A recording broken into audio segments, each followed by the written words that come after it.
Welcome to the Darkstream. This is Voxday, Unauthorized TV, and tonight we're going to talk about the burning of my old hometown, Minneapolis. Now, there's a lot of complete nonsense going on, and it's really astonishing to see the level of dishonesty and narrative massaging and complete shameless hypocrisy that the media is engaging in, because unlike a lot of people who are on this side of the ocean, I not only have the ability to read the news and so forth, but I'm also getting a direct report from people who are literally living right in the middle of all this stuff. I've got friends and acquaintances who are in the uptown area, who are on Washington Avenue over in the old meatpacking district, and it's very obvious what's going on, and yet you see that the media is attempting to confuse and fog up the situation in order to try to prevent the consequences from creating a political backlash for the very people who are responsible for these actions. Now, I'm going to show you a few things to prove to you how absolutely predictable this stuff is, okay? Now, some of you will be familiar with it, and I think it's mildly amusing. I was talking to a friend of mine in Minneapolis today who was saying, it's really incredibly amusing that a comic book published months ago is more informative about what's taking place in Minneapolis than the local news.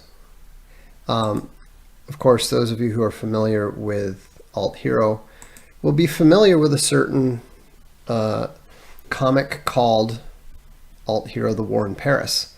If you're interested in reading it, perhaps somebody, do we have any, let's see if okay, looks like they're not.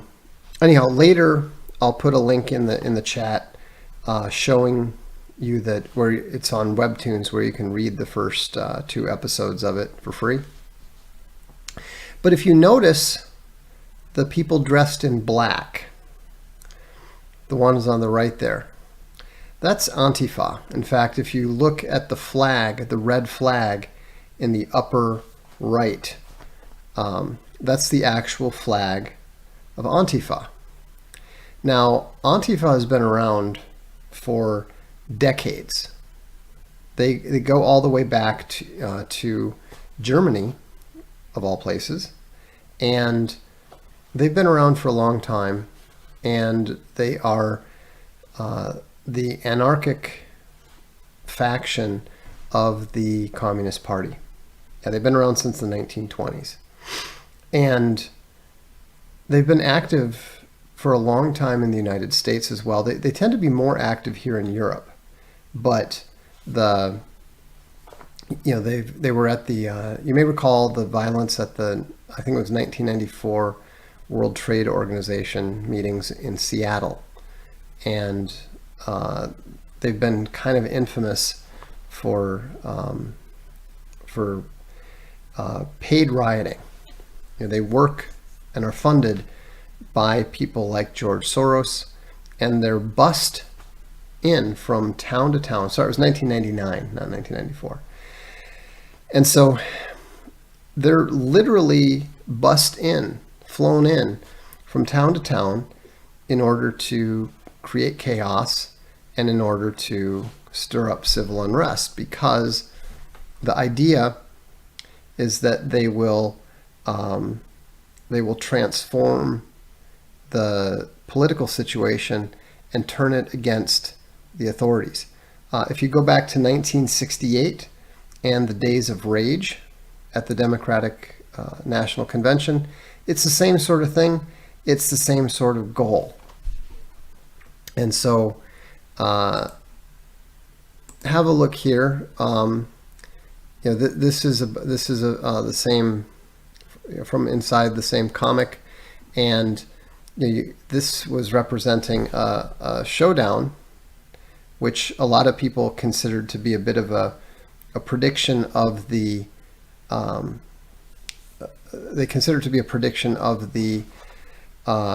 Yellow Vest movement. And yes, there aren't many known Antifa members. They do really exist. We know who quite a few of them are.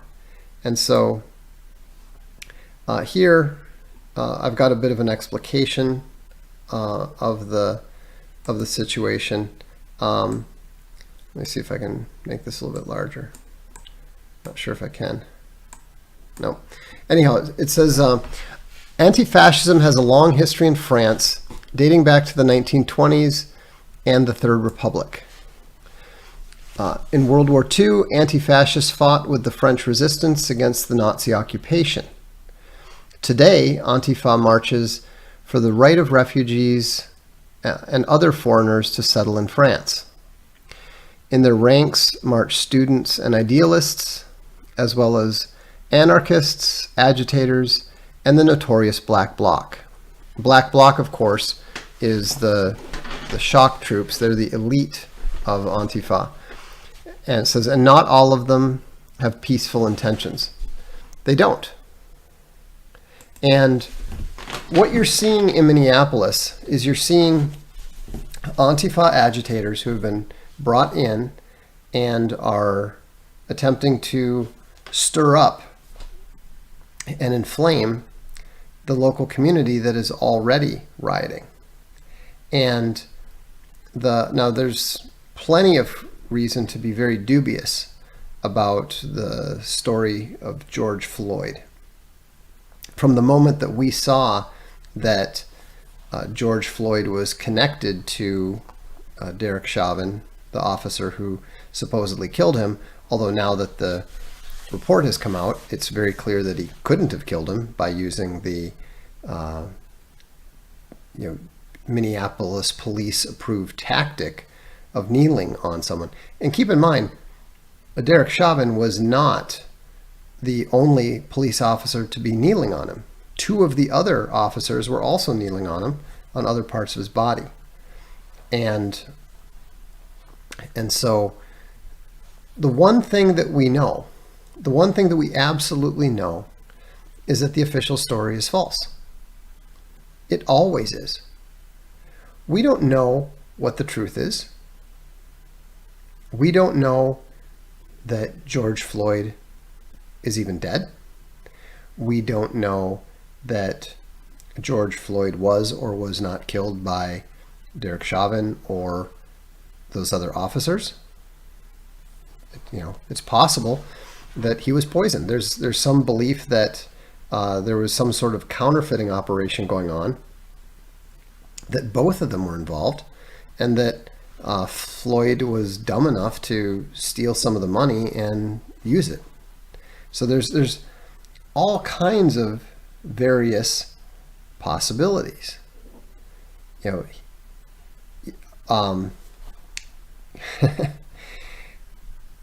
Kakin said, we saw the video. Yeah, and if you saw the video, then you know that the guy didn't strangle to death from that.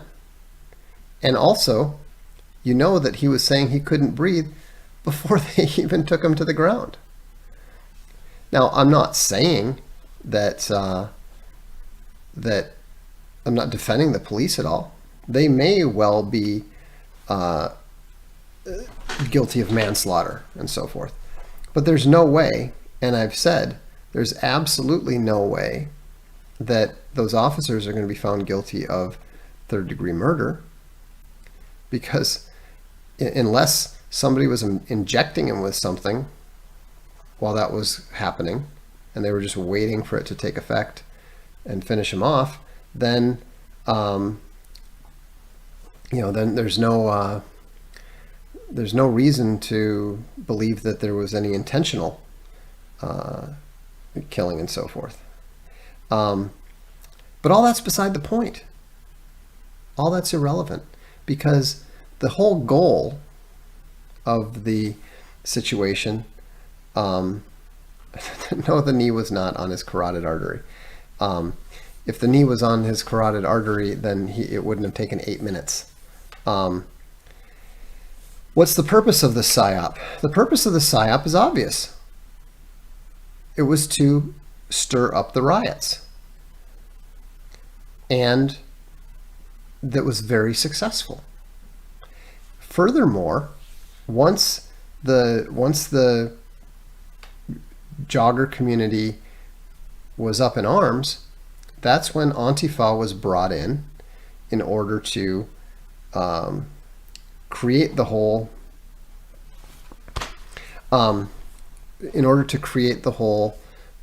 disruption and chaos and economic disorder that they're attempting to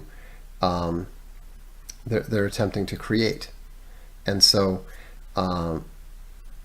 if you are familiar with the geography of the Twin Cities at all, as I am, I've said this before, and you've probably seen this on the blog. I went to school for 6 years, 4 blocks away from the center of all this activity. I've got some friends who live right near the area. But here's what's interesting, is that 170 buildings burned last night in St. Paul, not in Minneapolis. And furthermore, there were 2 malls that were invaded and looted to some extent. Rosedale, which is a 20-minute drive across the river and up the highway from where all these protests were taking place, and in Northtown, which is another 20 minutes north of there. It's practically a 45-minute drive away from Lake and Hiawatha. It has nothing whatsoever to do with the protests of Mr. Floyd's reported death. And so, all of this, all of this stuff is organized. All of this stuff is funded. When they talked about all of the people being from outside the region, all the people who were arrested were from outside the Twin Cities. That's what they're talking about. They were arresting paid Antifa agitators.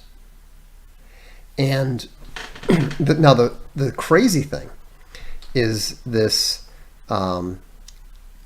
narrative that the outsiders are white supremacists is totally ridiculous. A lot of the people who aren't from the area, we know they're not from the area. They're Antifa, and they were flown in. They were bussed in. They were brought in, just like they're brought in to protest the inauguration of Donald Trump in 2016. They were at Berkeley trying to disrupt Milo's speech there. They were, they've been active everywhere from Berlin to Seattle to Rome. This is not news. And so it's very clear that for whatever reason, the globalists think that this is to their advantage somehow. And how they think it's to their advantage, I mean, I've no idea. And the thing that was really funny is they are spreading the news. Stupid left-wing people are buying into it. I was talking to a friend today, and he happened to be outside with his dog. He's about, he's about a block away from the nearest damage. And in fact, one of the reasons why I was talking to him is I was encouraging him to, get out of the way. Just, go and spend the next week in the suburbs or so. But while we were talking, and he was out walking his dog, someone came up to him, somebody that he knew, and he must have known that something was going to be interesting, because he left his phone, held it in a way that I could very clearly hear the entire conversation. And the guy was warning him about the boogaloos. He said, "Do you know about the boogaloos?" And I was already laughing. He said, "You mean like electric boogaloo?" And he said, No, it's the boogaloo movement. It's right-wing white supremacists from out of town, and they're the ones who are behind all this. And so I'm going to drive out to the different hotels and motels and get their license plates, because they're all here from out of town and they're armed. And so it was crazy, because there is a term called the boogaloo that is used on the nationalist right, but it's not a movement. It's similar to Christians expecting the apocalypse. You don't create the apocalypse. You don't bring about the apocalypse. It's something that you believe is going to happen. The boogaloo is the term referring to the inevitable final paroxysms of violence and civil unrest that are going to shatter the polity of the United States. And so they took this term and misunderstood it. They didn't understand what that meant. And so they tried to turn it into a movement and actually refer to the people of this non-existent movement as being boogaloos. Now, we haven't actually heard the governor of Minnesota refer to the boogaloos yet, but I certainly hope we do. But it's very, very clear that the goal of the more public factions of this, and I'm talking about Jacob Frye. He is the mayor of Minneapolis, who actually another friend of mine knows personally, and has said that this guy thinks he's going to run for president. Now, I'm pretty sure that the events here in Minneapolis will have pretty much shot those chances to hell. But he's like Norm Coleman and Paul Wellstone, and actually I'm not sure about Wellstone. Wellstone may have actually grown up in Minnesota, but both Jacob Frye and Norm Coleman are Jews who were parachuted into Minnesota from the East Coast with the idea that they would get elected in local elections.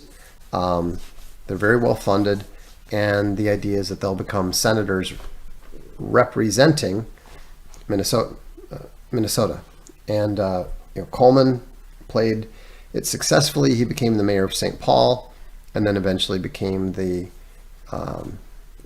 governor, if I recall correctly, and the senator. Frye is attempting to do the same thing. And if you look at the way that they are governing, both Governor Tim Walz and Mayor Jacob Frye, they are clearly acting in order to make the situation worse. They are clearly attempting to create more chaos and create a situation that is somehow supposedly going to harm the re-election chances of Donald Trump. That's what all this is about. All of this is about attempting to disrupt the obvious re-election of Donald Trump. The country has become ungovernable. And as usual, there's multiple plays. There's multiple angles that they're taking on this, because if Trump steps in too early and too heavily, just like with the coronavirus, when he acted correctly and decisively in stopping and shutting down travel from China very early, he was criticized, attacked for being racist. If he were to send in the Marines too soon, then all of the violence and all of the deaths would be hurled in his face, right up until the election. On the other hand, if he doesn't do anything, then he's blamed for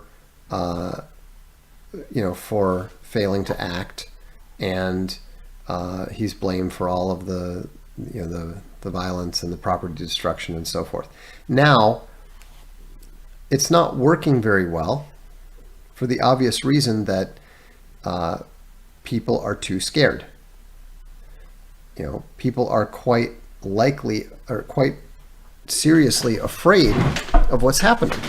The nice white people in Minnesota, even though they're still doing their usual Scandy Cuck thing of, voicing sympathy with the 400 years of oppression of the black community and blah, blah, blah. What they're trying to do is they're trying to create a situation where they can provide very, very negative optics for President Trump in order to reduce his re-election prospects. And why Minnesota? Because Minnesota is a state that the Democrats absolutely need to win. Trump came surprisingly close to winning Minnesota, and he's probably going to win it in 2020. And so they're trying to stir up this chaos and create enough disorder that will somehow blow back onto Trump. It's not going to work. It's definitely not going to work. But that doesn't mean they're not going to try. They tried with the whole coronavirus thing. It didn't work. And so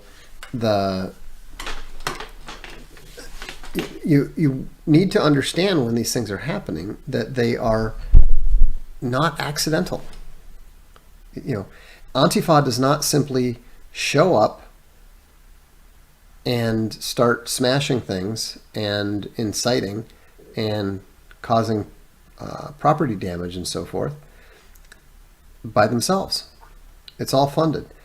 Now, hopefully, Trump is actively investigating who's behind this, who's funding it, and is going to be coming after them from both sides. Also, Trump is very, very good about refusing to act and allowing the pressure to be put on his enemies until they beg him to come in and deal with the situation. He's already made it clear that he's willing to come in and act. He's willing to come in and help. But he's not going to do it until the mayor and the governor, both of whom, of course, are DFL Democrats, he's not going to do anything until they publicly admit that they failed. Because what What's the solution here? It's a completely Democratic-run city. It's a Democrat-dominated state. What on earth are they going to do to solve the problem? Elect more Democrats? It's obviously not going to work. You know, and I'm not demonstrating, or I'm not attempting to defend the police. I'm very, very skeptical about the police. The police are not on our side. They're not on the side of the people. If you look at what their priorities are, what did they make sure to defend? The Federal Reserve and the power stations. That's about it. And so the important thing to do is to let events take their course. You know, let events take their course, and if you're in the area, get out of the area. And Filter Guy says, you got it exactly right by leaving when you did.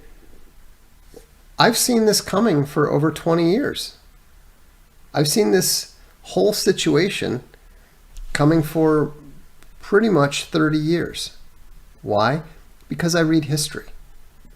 Diversity always ends in war. People point to things like Switzerland, and they say, oh, but look at Switzerland. Yes, the amount of wars and ethnic and religious cleansing that took place in Switzerland in order to create the system that they have today would stagger you. And when people say, oh, but partitions and segregations and ethnic cleansing, that's a thing of the past. The biggest ethnic cleansing that has ever taken place took place in the 60s, if I recall correctly. India and Pakistan. An incredible number of people were transferred from predominantly Hindu areas to predominantly Muslim areas, and vice versa. And so when you bring diversity into an area, you are bringing future war. And if you don't understand that, then you have not read sufficient history. You have not read the great Israeli military historian, Martin Van Creveld. He has a brilliant essay called Immigration and War, in which he concludes that immigration and war are two sides of the same coin. There's not even any reason to distinguish it, to separate it. And so, when was, hang on, I want to see, when was that? You had the post-war cleansing of Germans from Eastern Europe, but the India partition. Okay, sorry, it was 1947. 14 million displaced. The number of deaths was estimated between 200 to 2 million. Now that's kind of interesting when you think about it, because what's the black population in the United States? 42 million. So if you think about the scale of the partitioning of India and Pakistan, it's probably relatively similar. And the thing is, it's not about black and white. The most serious ethnic cleansing that's taking place in the United States is actually Hispanic and black. And so um, you know, this is going to take place sooner or later. And as the people of formerly very white Minnesota are discovering, it is going to happen to you, in your area, in your city, sooner or later. And, is it tragic? I don't think tragic is the right word for something that is that inevitable and that expected. It's to be regretted, but it shouldn't have been allowed in the first place. It shouldn't have been permitted in the first place. And Morse code says, my gut tells me that we are at the beginning of the separation of the United States. Yeah, you are. The United States is going to probably break apart by 2033. But it's going to be obvious to everyone before then. It's not obvious to everyone now, but at least people are beginning to understand that there's a legitimate possibility of it. That's interesting. Sean Patrick O. Jameson says the population of India in 1941 was 389 million. So what we're looking at with the failure of the United States is we're looking at let's call it a partition event that is probably on a similar scale of the 1947 Indian partition. And so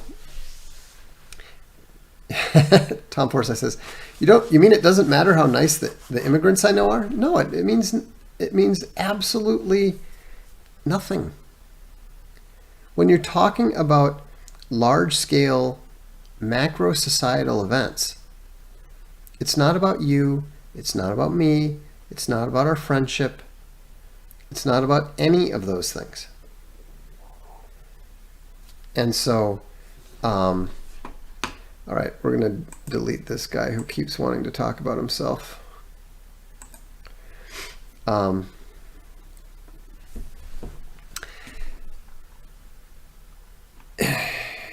Inevitable. You can always tell who's going to end up getting banned because they just can't shut up. So, anyhow, what's happening in Minneapolis is going to be coming to other cities. It's already coming to places like Oakland and Atlanta. So be aware. Be careful. Don't allow yourself to be misled by the idea. It's not happening near you, so you don't have to worry about it. What's amazing about the human mind is, I'm talking to one friend, and he can see the burning cars outside the local police station. He can see the fires and hear everything. And it's like, well, but they're really only hitting the retail shops. They're not going after the residents. We're not seeing, we're not hearing reports of home invasions and that kind of thing. And I'm thinking, it's literally right outside your window, and you're still doing it's not in our state. Well, it's in our state, but it's not in our city. Well, it's in our city, but it's not in our neighborhood. Well, it's in our neighborhood, but it's not in my building. Well, they broke the glass in my building, but they didn't actually set it on fire. At a certain point, you have to realize the situation that you're in. You have to be aware that it's likely going to affect you in some way. So, which reminds me, and this is going to lead us to our next subject. I was talking to a certain individual about the whole SJW banning thing, and the fact that conservative voices are being stifled and silenced, and it was so funny because he said, I really think that it's a crisis now. And I said, the reason that you think it's a crisis now is because it finally happened to you. It wasn't a crisis when I was getting kicked off Twitter. It wasn't a crisis when Milo was getting kicked off Facebook. It wasn't a crisis when Owen was getting kicked off PayPal. But now that you're kicked off something, it's a crisis.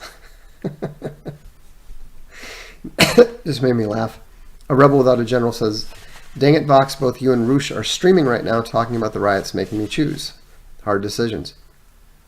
Well, if you're a subscriber at Unauthorized, you can always watch this one later.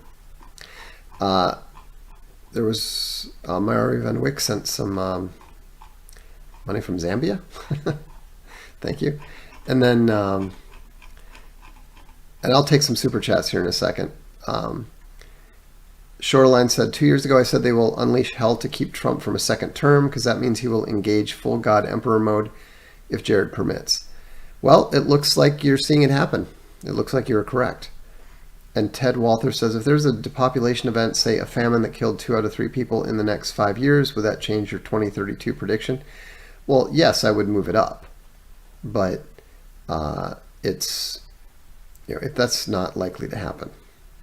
So, but what I want to tell you about, since we're talking about unauthorized and people getting kicked off and that sort of thing, is that this is what the front page of Unauthorized TV looks like now. And 5 points to everyone who is not on Social Galactic who can tell me what the difference is and what we've added and what we've changed. You can see that we've got a whole bunch of channels there now. I think we're up to what, 14?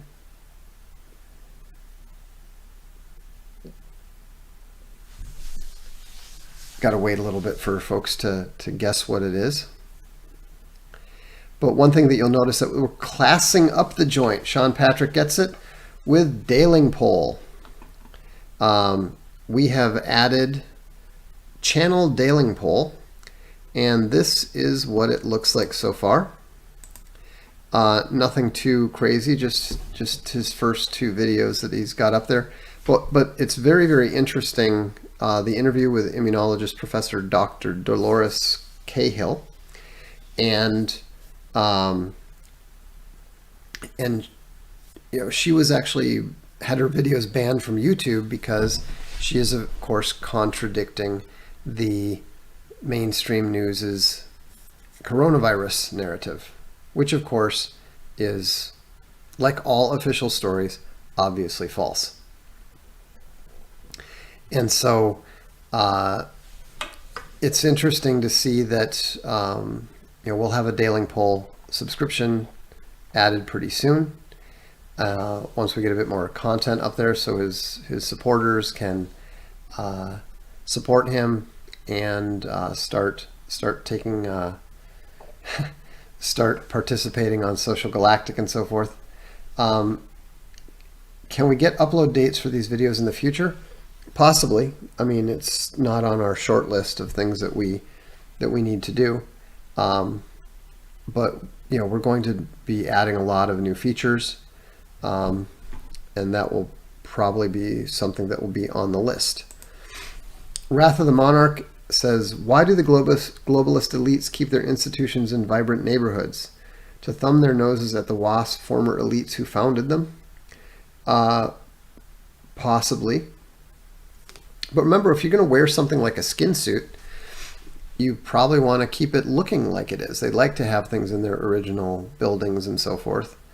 Plus, remember, they don't necessarily like to be around the people they're trying to replace anyhow.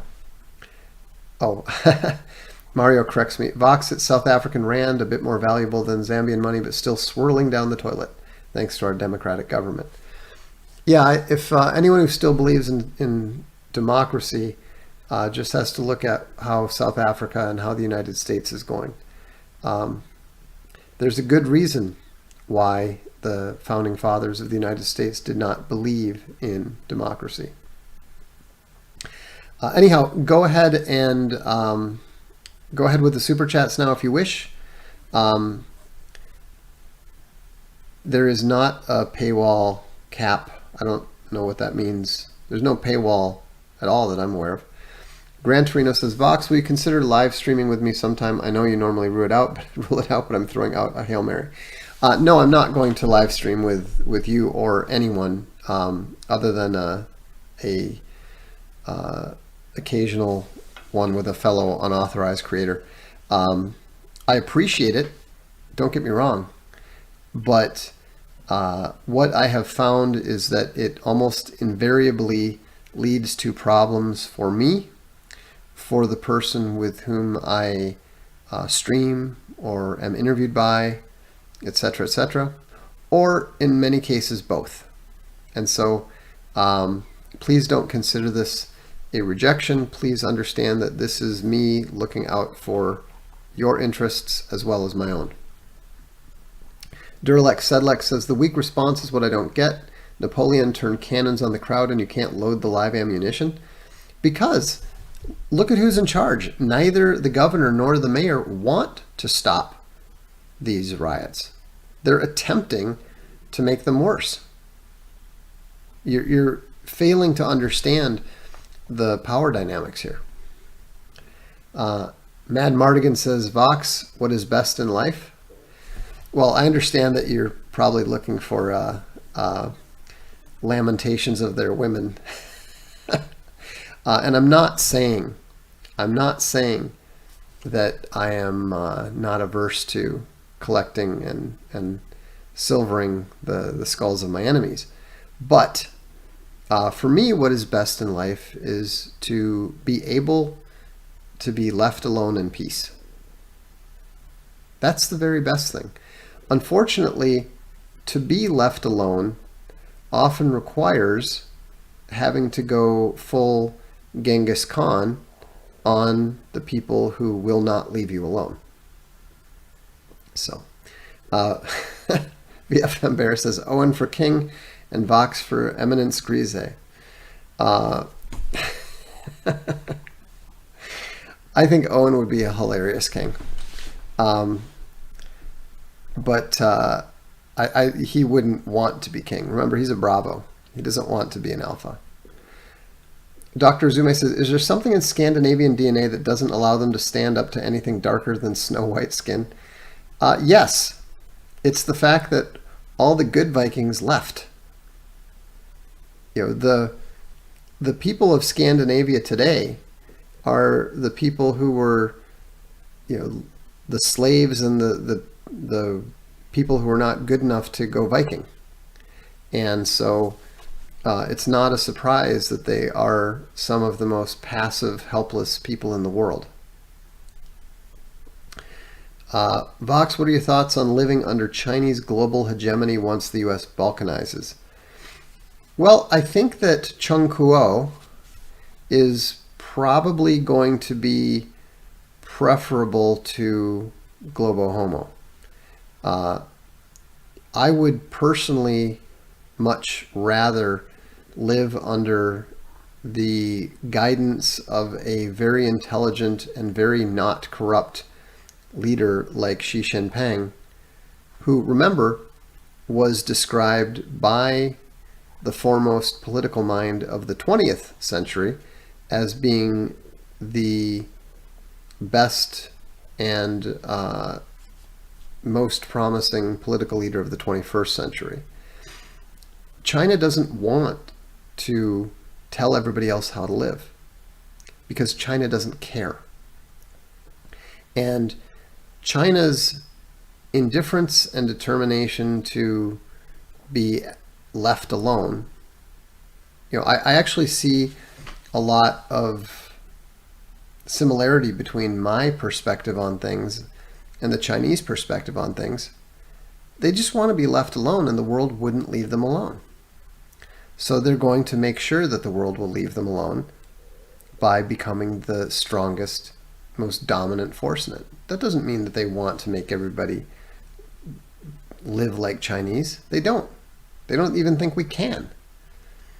But the good news is that they're not trying to heal the world by turning it over to the devil. So, is it ideal? Is that what I'd ideally like? No. But if I have to choose, it's not the worst option out there. Crux Argentum is extremely generous and says, what is your estimated probability of Trump being reelected? Well, I don't like to give numerical probabilities that for things that are not numerical.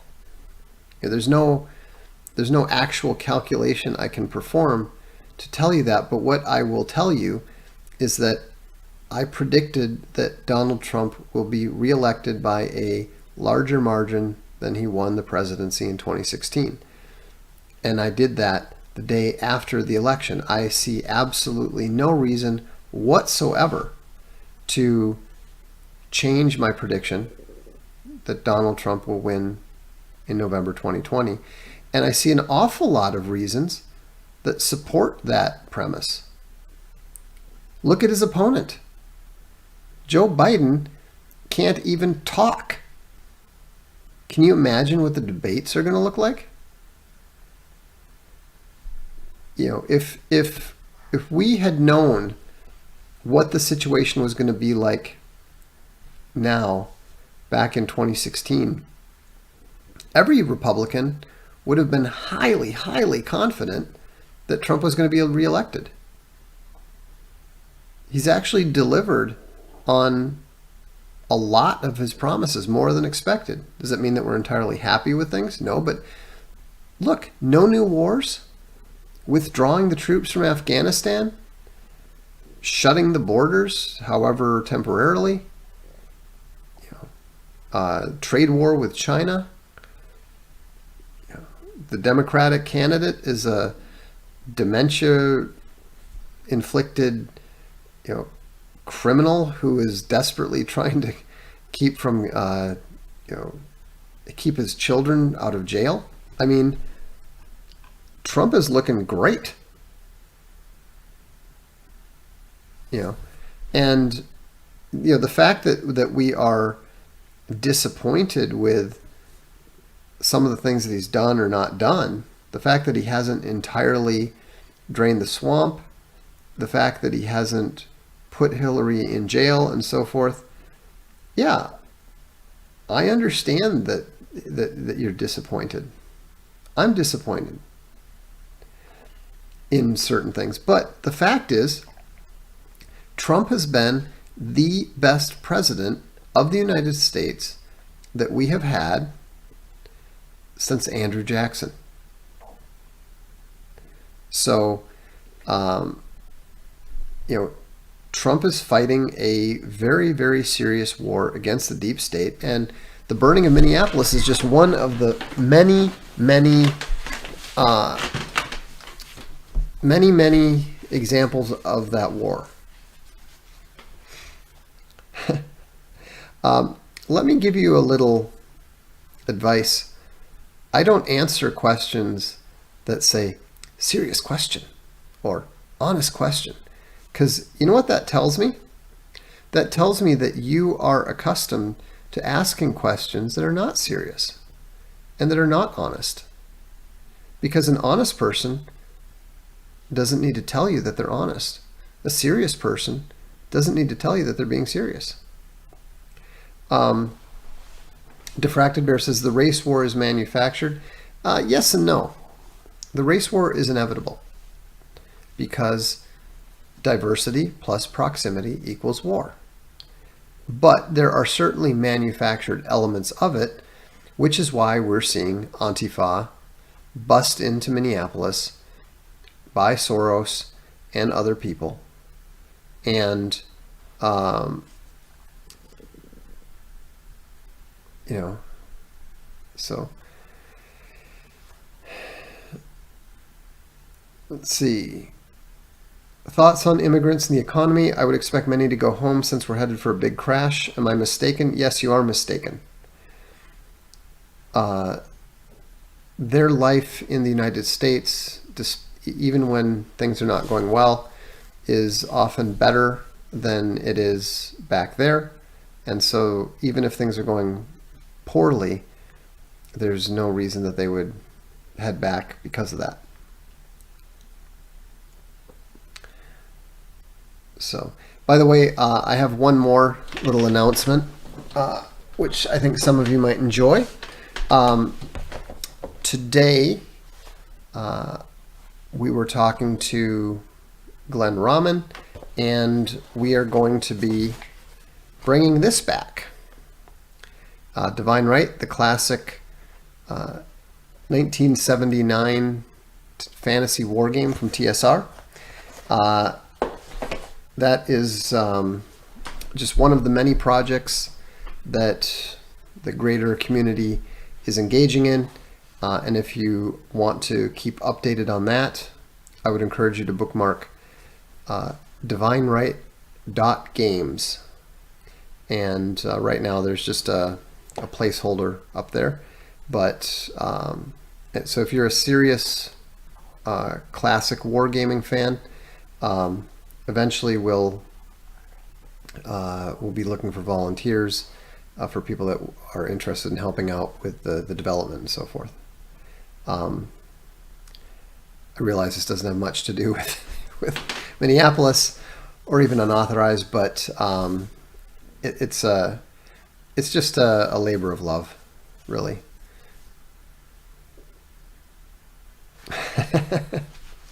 If a bear kingdom rose by the year 2033, would you head back to the States and join us, Vox?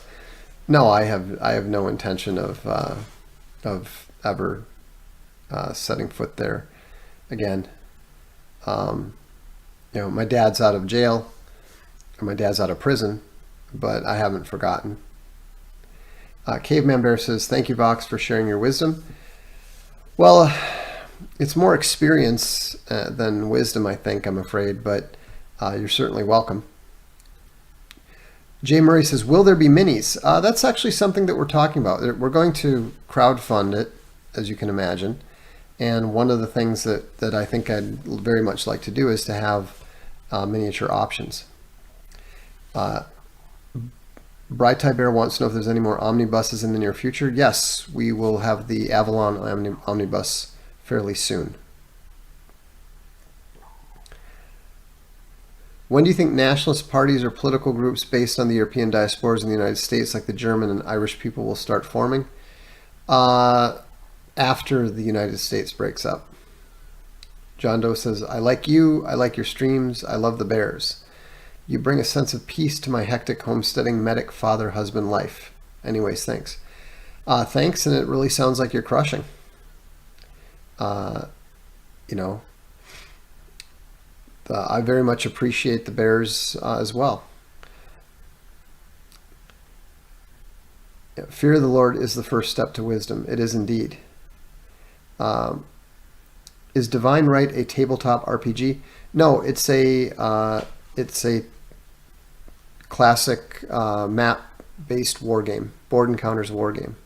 But there's no reason why we couldn't create miniatures for it. Harvey Specter is a good question. Why was Andrew Jackson the best president? Because he ended the charter of the Bank of the United States. He freed the United States from the bankers. Dr. Matt says, looks like BLM is already making their mistakes. Groups are attacking the MAGA boomers. Inevitable. Trump was wise to hold out for a few days before he responded. Well, exactly. And also, it's not his job. It's not his job to take care of a city. That's what the mayor's for. Of course, the mayor doesn't give a damn. The mayor's there to subvert the place in the first place. Smartham says, your thoughts on the current state of Comicsgate?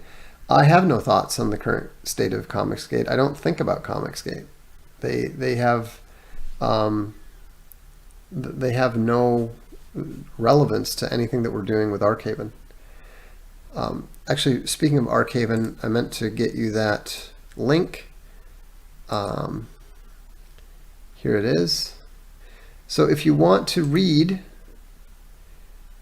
that alt hero comic that I showed you earlier, I'll fire it up here again so you can see it. If you want to read that and learn more about the whole Antifa approach, there's the link, and you can read it for free. Will the COVID economic crash radicalize both sides in Europe? It will contribute towards it, but it won't radicalize it much.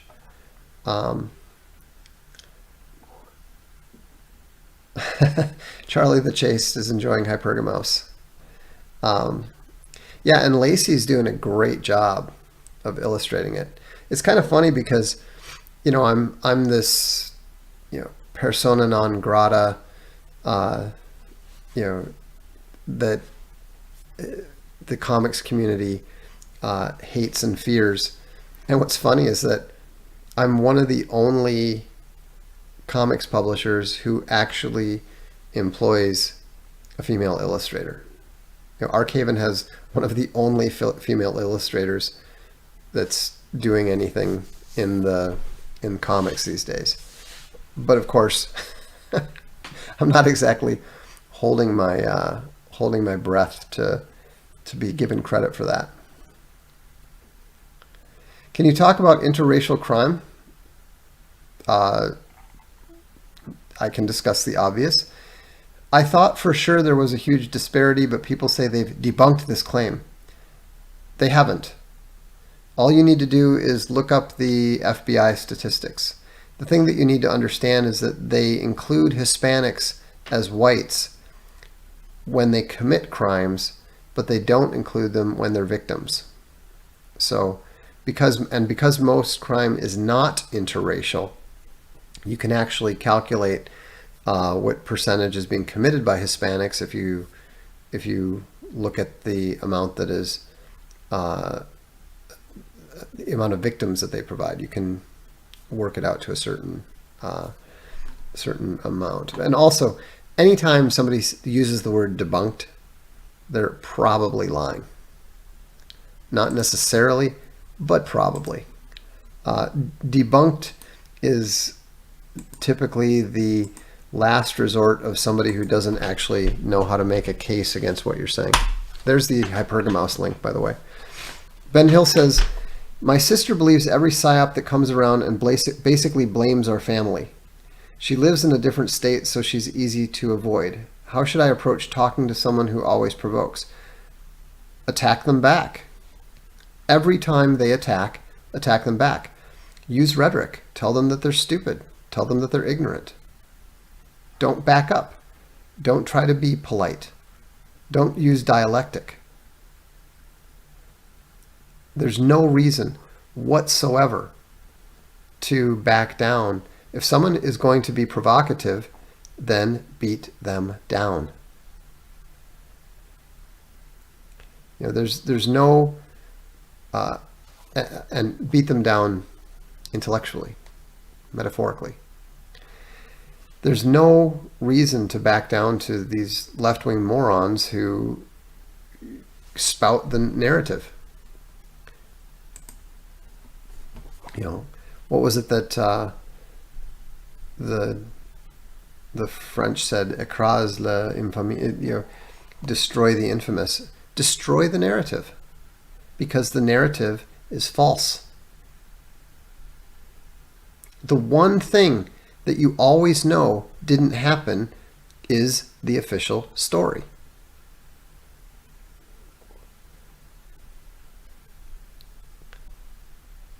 Power That Bears says, first step to not backing down is not starting it. Well, we already know he's not starting it. He's got a lunatic left-wing sister who does that thing where they just goad. They're constantly saying, you know, oh, that Trump, oh, he's so awful. Just, you know, for no reason. Now, what I prefer to do is to come back very hard. Like, for example, whenever anybody says anything negative about President Trump, I say, "You mean the God Emperor?" And they say, "What?" I say, "You mean the God Emperor Trump?" And then they just they have no answer for that. They and the funny thing is, they usually want to change the subject really, really fast. So, and if somebody says something about Snopes, then just say, yeah, and 19 out of 20 strippers agreed that, and then just say something stupid. I mean, the whole thing behind Snopes is just ridiculous and shady. So anyhow, don't put up with those people. Don't tolerate those people. They hate you and they want to destroy your society, your faith, and your civilization. I don't care if they're blood related to you. Shut them down hard every single time. So, all right, well, that's all we've got time for tonight. So thanks for tuning in. I'll have another Darkstream probably in 2 days. I'm trying to do them every other day. And this will be up on Unauthorized in a matter of minutes. So if you're in Minneapolis, if you're in an urban environment, stay safe, be smart, and don't wait. Don't wait until trouble finds your neighborhood to take action. Use your eyes, use your brain, and be decisive. I'm Voxday, and this is the Darkstream.